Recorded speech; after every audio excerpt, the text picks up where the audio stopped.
Hello students, my self प्रशांत खाड़े और आज हम कंटिन्यू करने वाले हैं बायोलॉजिकल क्लासिफिकेशन के लेक्चर नंबर 2 में। तो आज हम पढ़ने वाले हैं किंगडम मोनेरा। उससे पहले मैं एक बार आपको पिछला लेक्चर रिकैप कर देता हूँ, ठीक है। तो हमने पहले क्या देखा, जो पहले हमारे साइंटिस्ट अरिस्टोटल वो आए, उन्होंने क्या किया, अर्लीस्ट अटेम्प्ट किया for most scientific basis of the classification. उसमें उन्होंने क्या किया, प्लांट्स को और एनिमल्स को दोनों को भी इन्होंने क्लासिफाई किया। प्लांट्स को क्लासिफाई करने के लिए इन्होंने सिंपल मॉर्फोलॉजिकल कैरेक्टर्स का यूज किया एंड प्लांट्स को क्लासिफाई किया इन्होंने 3 ग्रुप्स में, हर्ब्स, श्रब्स एंड ट्रीज, ठीक है। उसके बाद इन्होंने एनिमल्स को क्लासिफाई किया बेस्ड ऑन दियर इनके अंदर रेड ब्लड है और जिनके अंदर रेड ब्लड नहीं है, ऐसे 2 ग्रुप्स में इन्होंने क्लासिफाई किया। उसके बाद आए कैरोलस लिनस, उन्होंने क्या किया, 2 किंगडम क्लासिफिकेशन सिस्टम दी और उसमें kingdom Plantae and kingdom Animalia, ऐसी 2 सिस्टम इन्होंने दी, ठीक है। अब वो इस सिस्टम में क्या किया था इन्होंने, randomly unicellular and multicellular organisms, photosynthetic, non photosynthetic, prokaryotic, eukaryotic organisms randomly place कर दिए थे, ठीक है। इसके बाद आई 3rd किंगडम क्लासिफिकेशन, मतलब 3 किंगडम क्लासिफिकेशन सिस्टम, और ये दी थी अर्नस्ट हैकेल ने, ठीक है। इसमें क्या किया था, किंगडम प्लांटी, किंगडम एनिमलिया और उसके बाद किंगडम प्रोटिस्टा, ठीक है। उसके बाद 4 किंगडम क्लासिफिकेशन सिस्टम आई, ये दी थी कोपलैंड ने। उसमें क्या था, किंगडम प्लांटी, एनिमलिया, उसके बाद प्रोटिस्टा एंड फंगा, ऐसी 4 किंगडम क्लासिफिकेशन सिस्टम थी। उसके बाद फेमस क्लासिफिकेशन सिस्टम, मतलब 5 किंगडम क्लासिफिकेशन सिस्टम, ये किसने दी थी, R.H. व्हिटाकर ने 1969 में। तो उन्होंने 5 किंगडम दिए थे, कौन से थे, kingdom Monera, Protista, Fungi, Plantae, Animalia, ठीक है। उसके बाद 3 डोमेन सिस्टम या फिर 6 किंगडम क्लासिफिकेशन सिस्टम थी, ये किसने दी थी, कार्ल हुज ने दी थी। और इसमें इन्होंने क्या किया था, किंगडम मोनेरा को 2 पार्ट्स में डिवाइड किया था, आर्कीबैक्टीरिया का एक सेपरेट किंगडम और यूबैक्टीरिया का किंगडम मोनेरा सेपरेट किंगडम बनाया था। और ऐसे डोमेन 1 आर्कीबैक्टीरिया का था, डोमेन 2 यूबैक्टीरिया का, और बचे हुए 4 यूकैरियोटिक जो किंगडम थे, ये 3rd डोमेन में इन्होंने प्लेस की। तो ये हो गई 6 किंगडम क्लासिफिकेशन सिस्टम। इसके बाद इन्होंने क्या किया था, मतलब जो 5 किंगडम क्लासिफिकेशन सिस्टम थी, तो उसमें पहले इन्होंने क्या किया था, R.H. व्हिटाकर ने प्रोकैरियोटिक ऑर्गेनिजम्स को और यूकैरियोटिक ऑर्गेनिजम्स को सेपरेट किया था।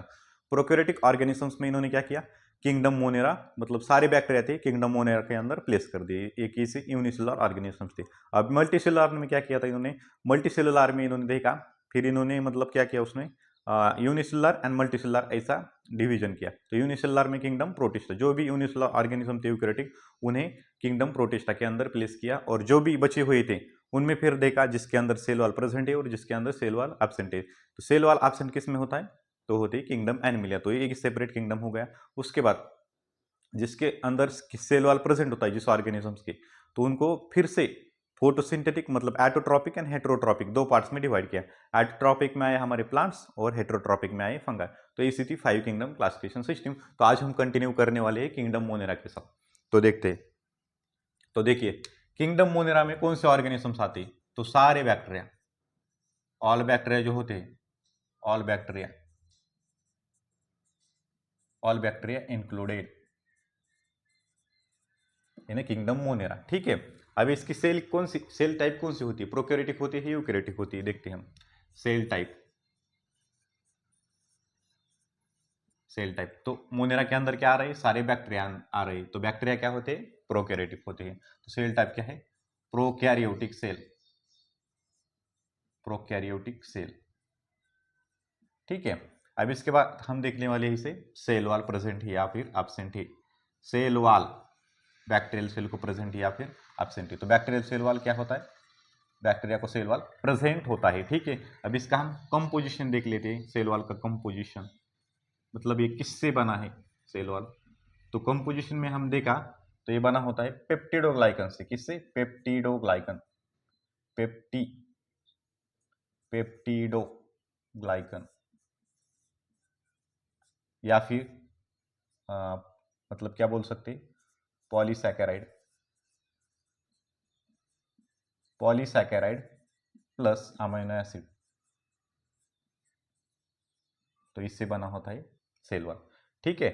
ये तो हो गया सेल टाइप, सेल वॉल। इसके बाद हम देखते हुए न्यूक्लियस, न्यूक्लियस, तो न्यूक्लियस बैक्टीरिया के अंदर प्रेजेंट होता है क्या, एब्सेंट होता है, ठीक है। तो न्यूक्लियस क्या है, एब्सेंट, नेगेटिव मतलब क्या, एब्सेंट, ठीक है। पॉजिटिव मतलब प्रेजेंट। उसके बाद हम देखने वाले हैं बॉडी ऑर्गेनाइजेशन।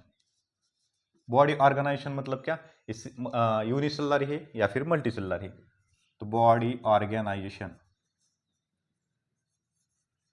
बॉडी ऑर्गेनाइजेशन में हमने देखा तो बैक्टीरिया क्या होती है, सिंगल सेल्ड ऑर्गेनिजम्स होते हैं, मतलब ये क्या है, यूनिसेलुलर। ठीक है, इतना समझ में आ गया। अब लास्ट क्राइटेरिया हमारा बचा है क्या, मोड ऑफ न्यूट्रिशन।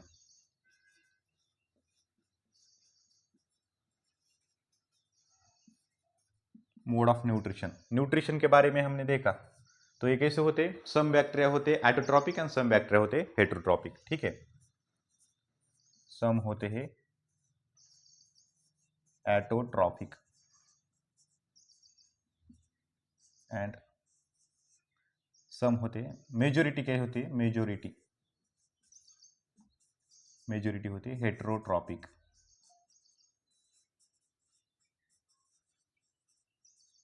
तो ये सारा इंपॉर्टेंट है, ये देखिए पूछते डायरेक्ट, मेजोरिटी बैक्टीरिया कैसे होते हैं, हेटेरोट्रॉपिक होते।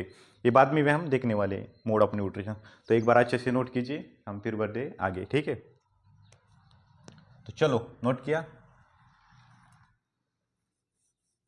तो देखिए, हमने जनरल बातें तो देख ली, अब हम क्या देखने वाले हैं, देखिए। तो इसमें कौन से ऑर्गेनिजम्स आते हैं, बैक्टीरिया। तो ये एनसीईआरटी में एक लाइन है क्या, बैक्टीरिया, मैं लिख देता हूं यहां पर, bacteria are the sole members of kingdom Monera.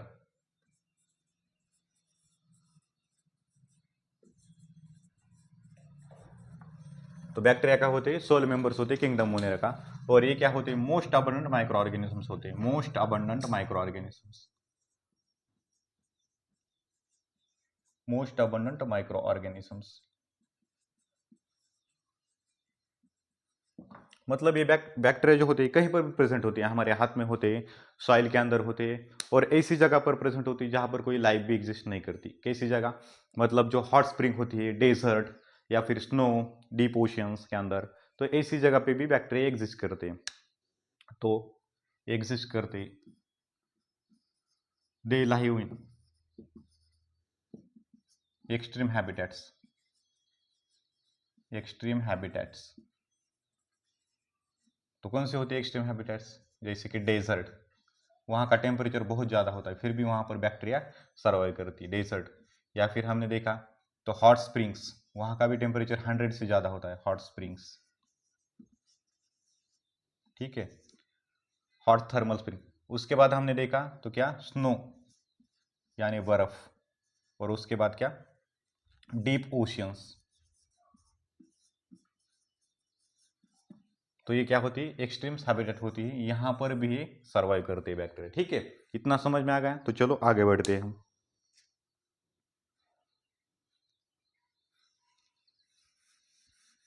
अभी इसके बाद हम देखने वाले हैं बैक्टीरिया को हम क्या करने वाले, शेप के बेसिस पे डिवाइड करने वाले। तो bacteria are grouped into 4 categories based on their shape. तो शेप के बेसिस पे हम बैक्टीरिया को डिवाइड करने वाले हैं 4 ग्रुप्स के अंदर। ठीक है, तो यहां पर देखिए मैं लिख देता हूं point, bacteria are grouped into 4 categories based on their shape. Shape के बेसिस पे हम बैक्टीरिया को 4 कैटेगरीज में डिवाइड करने वाले हैं, बेस्ड ऑन शेप। ठीक है, शेप मतलब क्या, सर्कुलर होती है या रॉड शेप्ड होती है, कॉमा शेप्ड, ऐसे शेप के बेसिस पे हम इसे डिवाइड करने वाले हैं। ठीक है, तो यहाँ पर देखिए मैं यहाँ पर लिख देता हूँ पहली बैक्टीरिया कोकाई। ठीक है, पहली क्या होती है, cocci, multiple, singular and plural, मतलब मैनी बैक्टीरिया हो तो उसे हम बोलते हैं कोकाई, सिंगल हो तो उसे हम बोलते हैं कोकस। ठीक है, तो यहाँ पर मैंने कोकाई लिखा है, मतलब क्या, मैनी बैक्टीरिया प्रेजेंट है। इसके बाद मैं यहाँ पर लिखने वाला हूँ, ये तो हो गए कोकाई, यहाँ पर स्पिरिला, स्पिरिला, स्पिरिला मतलब क्या, स्पिरिलम, सिंगुलर हो तो स्पिरिलम बोलते हैं, मल्टीपल हो तो स्पिरिला बोलते हैं। ठीक है, तो मल्टीपल स्पिरिला। उसके बाद हम देखने वाले हैं विब्रियोज, विब्रियोज और लास्ट वाली क्या हो गए, कोकाई, यानी लास्ट में बचे हैं हमारी बैसिलाई। ठीक है, तो बैसिलाई, तो देखिए हम यहाँ पर सेप के बेसिस पे इन्हें 4 कैटेगरीज में हमने डिवाइड किया है। तो जो कोकाई होते हैं यहाँ पर देखिए, मैं डायग्राम इनकी निकाल लेता हूँ कोकाई।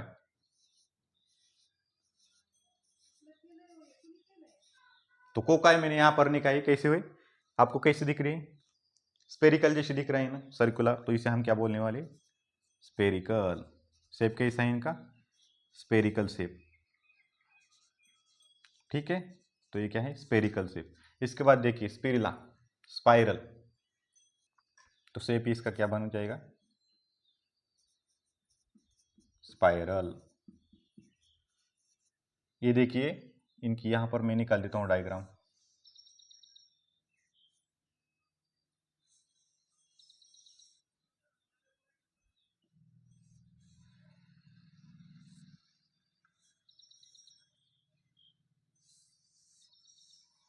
तो देखिए आपको कैसे दिख रही, कॉमा शेप्ड दिख रही है कि नहीं, तो इसका शेप क्या है, comma shaped, comma shaped.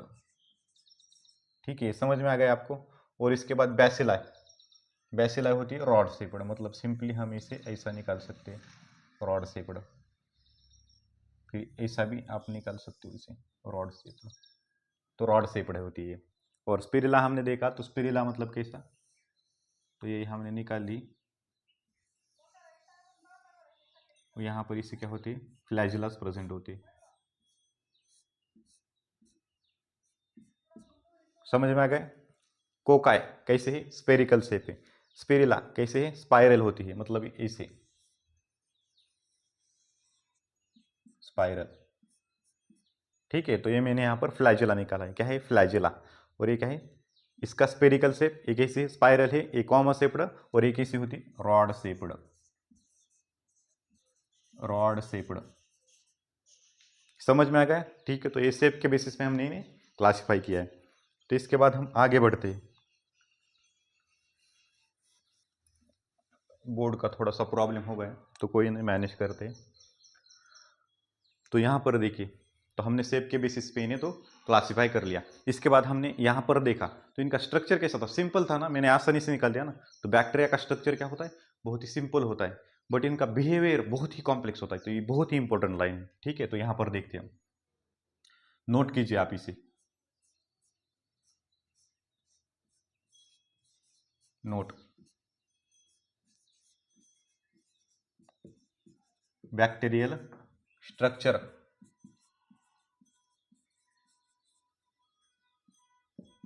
is a simple but their behavior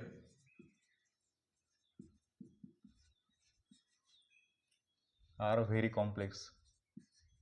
तो बिहेवियर कैसा होता है, वेरी कॉम्प्लेक्स होता है।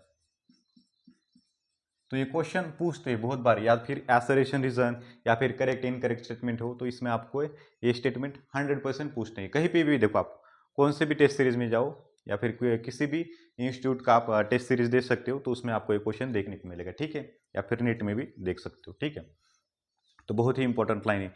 इसके बाद देखिए, तो ये हो गया नोट, पहला पॉइंट। इसके बाद दूसरा पॉइंट क्या है, बैक्टीरिया शो करते हैं, bacteria show extensive metabolic diversity, extensive metabolic diversity, metabolic diversity, metabolic diversity म्हणजे न्यूट्रिशन, न्यूट्रिशन डायव्हर्सिटी कैसी वास्ट होती है इनकी डायवर्सिटी। ठीक है, तो न्यूट्रिशन यहाँ पर एटोट्रॉपिक बहुत है, हेटेरोट्रॉपिक बहुत है, इसी कारण ही से हम इसे में क्या बोला है हमने, एक्सट्रीम मेटाबॉलिक डायवर्सिटी। ठीक है, तो इतना समझ में आ गया, ये दो पॉइंट बहुत ही इंपॉर्टेंट है।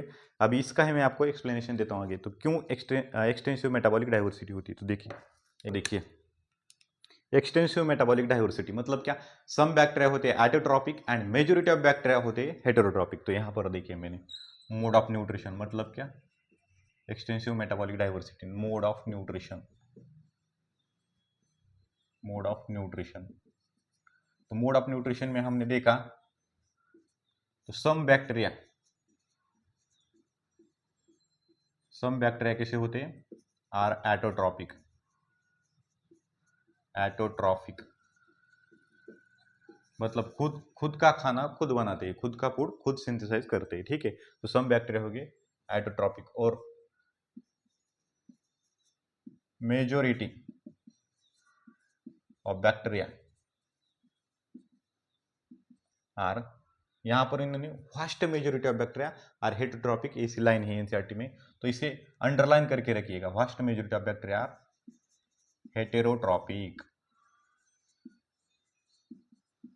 तो ये डायरेक्ट क्वेश्चन है, मेजोरिटी ऑफ बैक्टीरिया कैसे होते हैं, हेटेरोट्रॉपिक होते हैं, तो ये अच्छे से याद करिए, ठीक है। तो एटोट्रॉपिक में भी फिर दो प्रकार के होते हैं, एक तो होते हैं फोटोसिंथेटिक, फोटोसिंथेसिस करने वाले photosynthetic organisms, photosynthetic autotroph, and दूसरे होते हैं केमोसिंथेटिक एटोट्रॉप,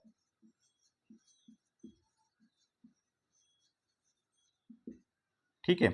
अब फोटोसिंथेटिक मतलब क्या, सनलाइट से जो भी एनर्जी ऑब्टेन करते हैं, मतलब सनलाइट से जो भी एनर्जी जिनको भी मिलती है उन्हें हम क्या बोलते हैं, फोटोसिंथेटिक एटोट्रॉप। तो जो प्लांट्स आते हैं, मतलब प्लांट्स होते हैं, इसी तरह बैक्टीरिया के अंदर भी क्या है, प्लांट्स की तरह ही होता है, और ये क्या करते हैं, फोटोसिंथेसिस करते हैं बैक्टीरिया, ठीक है। तो यहां पर देखिए, ऑब्टेन देयर एनर्जी, एनर्जी और food, obtain their energy from sunlight,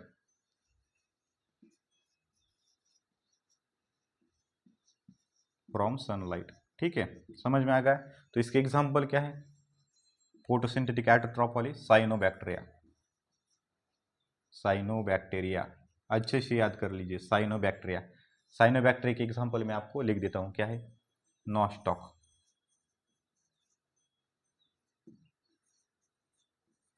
एनाबियाना, ठीक है। तो ये एग्जांपल है साइनोबैक्टीरिया की। और उसके बाद केमोसिंथेटिक जो होते हैं वो ऑब्टेन करते their energy, obtain their energy from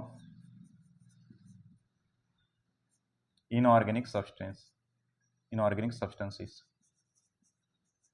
inorganic substrate या फिर सब्सटेंसेस, ठीक है। जो भी ऑर्गेनिजम्स इनऑर्गेनिक सब्सटेट से एनर्जी ऑब्टेन करते हैं तो उन्हें हम बोलते हैं केमोसिंथेटिक एटोट्रॉप। और इसके एग्जांपल क्या होते हैं, जो नाइट्रीफाइंग बैक्टीरिया होते हैं, तो यहाँ पर मैं लिख दूँ क्या, ठीक है, इस बाद में लिखवा दूंगा मैं इसके एग्जांपल, तो ये आप अच्छे से याद कर लीजिए। एटोट्रॉपिक सम बैक्टीरिया कैसे होती है, एटोट्रॉपिक, उसमें भी फोटोसिंथेटिक एंड केमोसिंथेटिक। फोटोसिंथेटिक वाले ऑब्टेन करते हैं एनर्जी फ्रॉम सनलाइट, इसके एग्जांपल है साइनोबैक्टीरिया, ठीक है। अब यहाँ पर देखिए, केमोसिंथेटिक बैक्टीरिया जो होते हैं obtain their energy from the inorganic substances, ठीक है। अब यहाँ पर देखिए, मेजोरिटी ऑफ बैक्टीरिया कैसे होती है, हेटरोट्रॉपिक। हेटरोट्रॉपिक में भी फिर दो है, या तो पैरासाइटिक होते हैं, पैरासाइटिक, या फिर सैप्रोफाइटिक। पैरासाइटिक मतलब क्या है, कोई भी लिविंग ऑर्गेनिजम्स हो, ह्यूमन है या फिर कोई भी, तो उनकी या तो सरफेस पे रहते या फिर उनके बॉडी के अंदर इन्फेक्शन करके रहते हैं, तो इसे हम बोलते हैं पैरासाइटिक। पैरासाइट दो होते हैं ना, जो बाहर रहते हैं उसे हम बोलते हैं एक्टोपैरासाइट, जो बॉडी के अंदर रहते हैं उन्हें वो पैरासाइटिक भी होते हैं। सैप्रोफाइटिक मतलब क्या, जो डिकम्पोजिशन करते हैं, जो बैक्टीरिया डिकम्पोजिशन में हेल्प करते हैं उसे हम बोलते हैं सैप्रोफाइटिक बैक्टीरिया। तो डिकम्पोजर्स होते हैं, डिकम्पोजर्स, ठीक है, डिकम्पोजर्स कहाँ पर होते हैं, dead and decaying matter, dead and decaying matter, इसके ऊपर ही डिपेंड होते हैं। हेटरोट्रॉपिक मतलब क्या, ये ऑब्टेन करते दियर एनर्जी, या फिर ये डिपेंड होते दियर फूड किंवा एनर्जी किस पे बेसिस पे, अदर ऑर्गेनिजम्स पे। तो ये depends on other organisms, other organisms for food.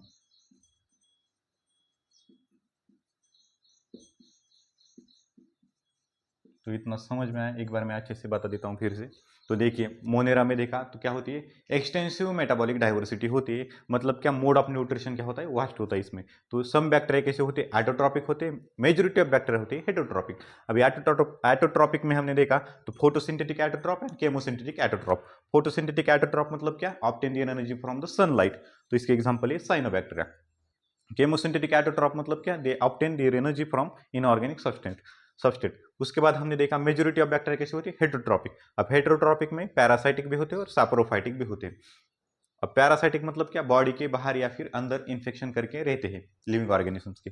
Saprophytic मतलब क्या, डिकम्पोजर्स होते हैं, बॉडी को जो भी डेड ऑर्गेनिजम्स है उसके बॉडी को डिकम्पोजिशन करने के लिए सैप्रोफाइटिक बैक्टीरिया हेल्प करते हैं। तो डेड एंड डिकेइंग मैटर पर ही डिपेंड करती है फॉर देयर एनर्जी। हेटरोट्रॉपिक मतलब क्या मैंने बताया, डिपेंड्स ऑन अदर ऑर्गेनिजम्स या फिर other material for their food. ठीक है, तो इतना आपको समझ में आ गया होगा।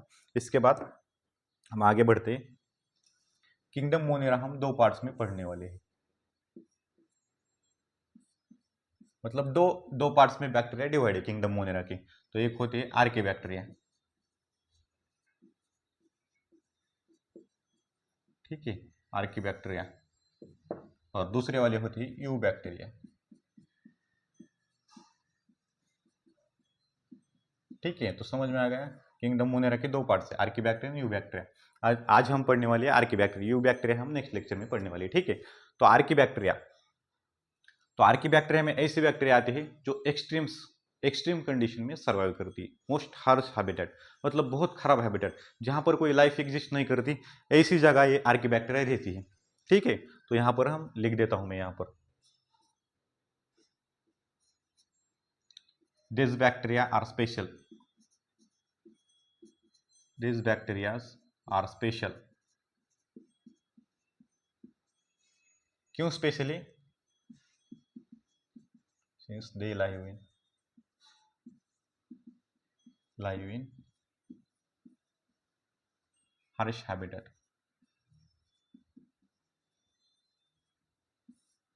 मतलब बहुत खराब कंडीशन में रहते हैं, इसके कारण इसे हम क्या बोलते हैं, स्पेशल बोलते हैं। ठीक है, तो यहां पर मैं लिख देता हूं हैबिटेट, हैबिटेट। ठीक है, और कौन सी बैक्टीरिया कहां पर रहने वाली, तो उन बैक्टीरिया को हम क्या बोलते हैं, यहां पर मैं लिख देता हूं बैक्टीरिया। ठीक है, तो देखिए पहली बैक्टीरिया जो होते हैं, मतलब पहला तो habitat, habitat salty areas, extreme salty areas,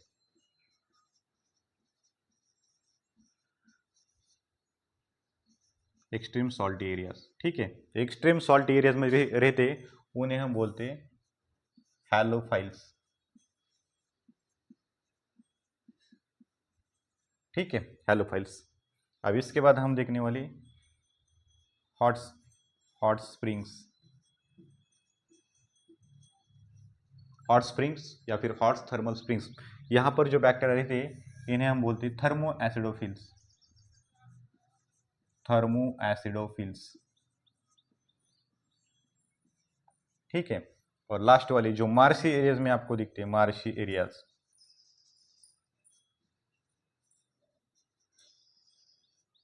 ठीक है, मार्शी एरियाज में तो ये होते हैं मेथानोजन्स। सिंपली आपको ये क्या करना है, याद करना है, यहाँ पर मिथेनोजन्स। तो इसके ऊपर कोई भी क्वेश्चन पूछ सकते हैं आपको तीनों में से। ठीक है, या फिर स्पेशल क्यों होते हैं, क्योंकि ये मोस्ट हार्श हैबिटेट में सर्वाइव करते हैं। तो इसमें से कौन सा भी क्वेश्चन बन सकता है, या फिर यहाँ से सिंपली आपको मैच द पेयर का क्वेश्चन आपसे पूछ सकते हैं यहाँ से। ठीक है, तो ये नोट कीजिए, हम आगे बढ़ते हैं। अब इसके बाद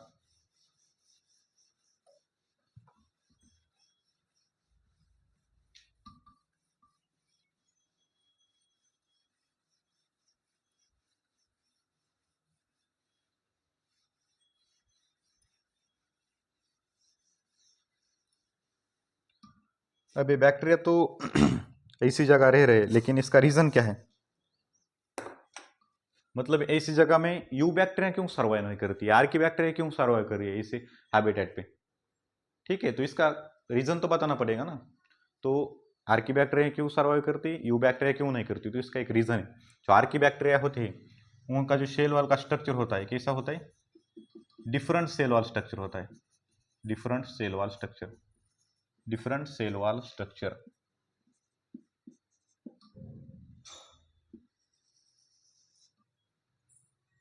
archaebacteria differ from eubacteria. तो archaebacteria differ from eubacteria in having. तो आर्कीबैक्टीरिया के पास क्या होता है, डिफरेंट सेल वॉल स्ट्रक्चर होता है, स्ट्रक्चर। तो इसी के कारण ये क्या करते हैं, सर्वाइव करते हैं एक्सट्रीम हैबिटेट्स पे।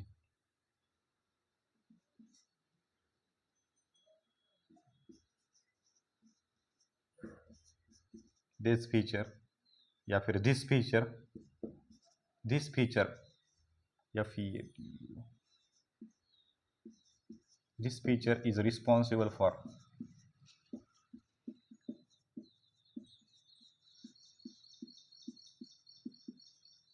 सर्वाइवल इन हार्श हैबिटेट या फिर एक्सट्रीम हैबिटेट। ठीक है, तो इतना आपको समझ में आ गया। इनका क्या होता है, सेल वाल स्ट्रक्चर डिफरेंट होता है, इसके कारण ये क्या करते हैं, ऐसे कंडीशन में सर्वाइव करते हैं। यूग बैक्टीरिया का स्ट्रक्चर अलग होता है। ठीक है, तो ये आपको समझ में आ गया होगा। अब एक पॉइंट आखिरी बचा है इसमें, आर्कीबैक्टीरिया में, जो मैंने मिथेनोजेंस बोले थे, मार्शी एरियाज में रहते हैं, तो जो मिथेनोजेंस है, मिथेनोजेंस, वो और एक जगह पे भी प्रेजेंट होते हैं। मिथेनोजेंस ये कहाँ पर होते हैं, also present in gut of ruminant animals. Ruminant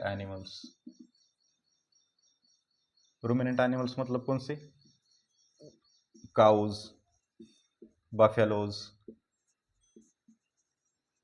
ठीक है, तो ये काउ बफेलो क्या होते हैं, रूमिनेंट एनिमल्स होते हैं। इनके गट के अंदर ही मिथेनोजेंस प्रेजेंट होती है। तो इनका काम क्या होता है, तो इनका फूड कैसा होता है, सेलुलोज रिच फूड होता है। तो ये मतलब जो काउ बफेलो जो फूड खाते हैं उनके अंदर क्या होता है, सेलुलोज होता है ना, तो उस सेलुलोज को डाइजेशन के लिए मिथेनोजेंस हेल्प करते हैं। ठीक है, और help in digestion of cellulose.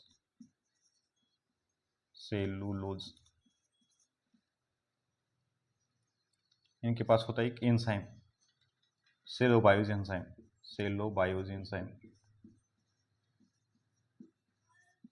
तो ये सेलोबायोज एंजाइम मिथेनोजेंस के अंदर प्रेजेंट होता है। तो ये एंजाइम सेलुलोज को डाइजेस्ट करता है। ठीक है, तो इसके कारण काऊ या फिर बफेलो रूमिनेंट एनिमल्स को क्या होता है, न्यूट्रिशन मिलता है। और यही मिथेनोजेंस आल्सो हेल्प करते हैं कहाँ पर, also responsible for production of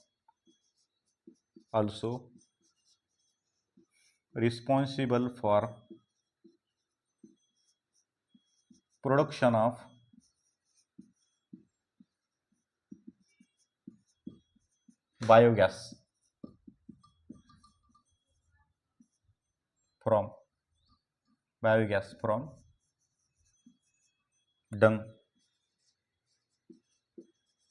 Dang of kettles.